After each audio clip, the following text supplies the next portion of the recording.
वित्त मंत्री निर्मला सीतारमण ने पेश किया अंतरिम बजट। वित्त मंत्री निर्मला सीतारमण ने संसद में वित्तीय वर्ष 2024-25 का अंतरिम बजट पेश कर दिया है। इस दौरान उन्होंने बड़ा ऐलान करते हुए कहा कि देश भर में गांवों में 2 करोड़ और पीएम आवास तैयार किए जाएंगे। इसके अलावा मध्यम आय वर्ग वालों के लिए भी एक आवासीय योजना शुरू होगी। वित्त मंत्री ने आयुष्मान भारत योजना के दायरे को भी बढ़ाने का ऐलान करते हुए कहा कि अब इसके तहत आशा वर्करों, आंगनबाड़ी कार्यकर्ताओं को भी कवर किया जाएगा। निर्मला सीतारमण का यह लगातार छठा बजट था। इसमें उन्होंने टैक्स स्लैब में कोई बदलाव नहीं किया है। वित्त मंत्री निर्मला सीतारमण ने कहा कि डायरेक्ट बेनिफिट ट्रांसफर स्कीम के तहत जनधन खातों के जरिए 34 लाख करोड़ रुपए ट्रांसफर किए गए। इससे 2.7 लाख करोड़ रुपए की बचत हुई, जिससे कल्याणकारी योजनाओं के लिए पैसे की व्यवस्था हो पाई। वित्त मंत्री ने कहा कि कोविड महामारी के बावजूद पीएम आवास योजना ग्रामीण क्षेत्रों के तहत 3 करोड़ घर मुहैया कराए गए। 2 करोड़ नए घर भी परिवारों को दिए जाएंगे। इसके अलावा रेलवे के लिए भी बड़ा ऐलान करते हुए वित्त मंत्री ने कहा कि 3 कॉरिडोर बनेंगे। यही नहीं, 30,000 वंदे भारत कोच भी बनेंगे।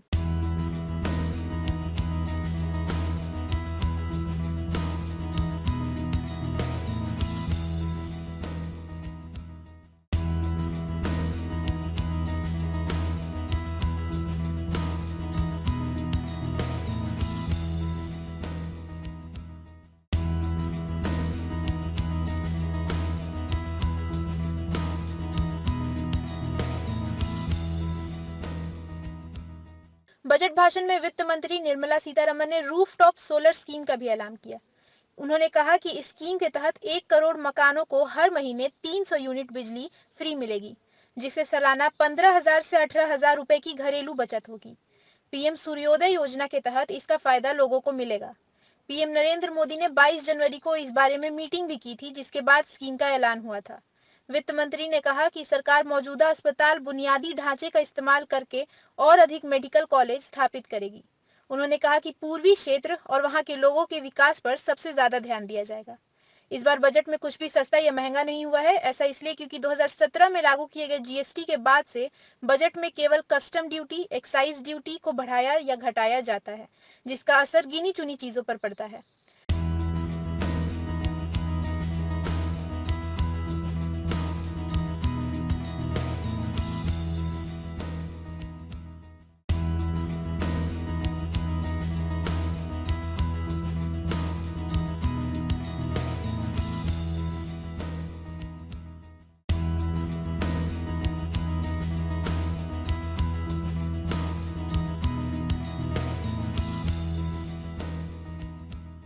वित्त मंत्री निर्मला सीतारमण ने कहा कि हमें गरीबों, महिलाओं, युवाओं और किसान यानी अन्नदाता पर फोकस करने की जरूरत है।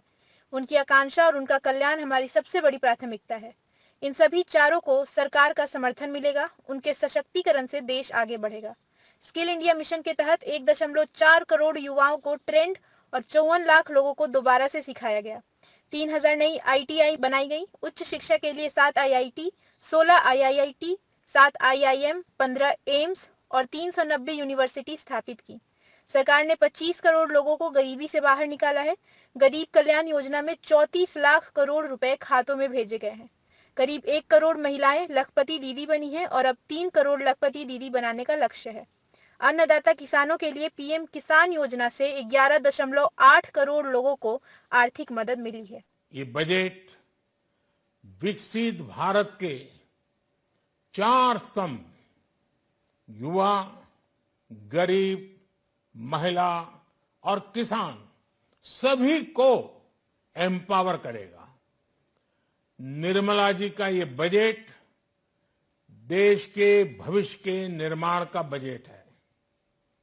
इस बजट में 2047 के विकसित भारत की नींव को मजबूत करने की गारंटी है।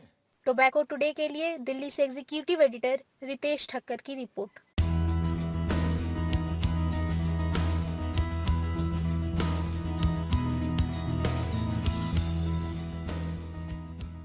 इस बुलेटिन में बस इतना ही। हम फिर हाजिर होंगे कुछ और नई खबरों के साथ ही टोबैको टुडे चैनल को लाइक, शेयर और सब्सक्राइब करना ना भूलें। नमस्कार।